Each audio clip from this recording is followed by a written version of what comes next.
My name is Saydee Hopkins. I work at Williams & Graham. I'm the bar manager there.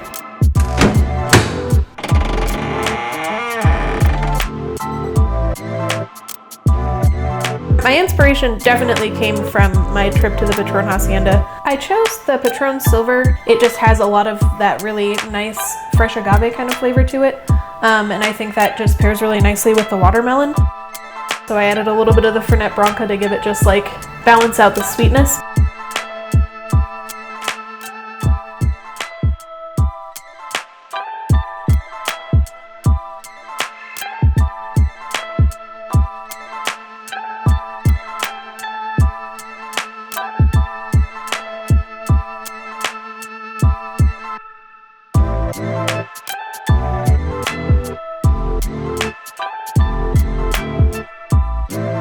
The Patron Silver, it felt right doing that since I got my inspiration when I went to the Patron Hacienda. I'm Saydee Hopkins, and thank you for watching Cocktail Creators. I hope to see you soon.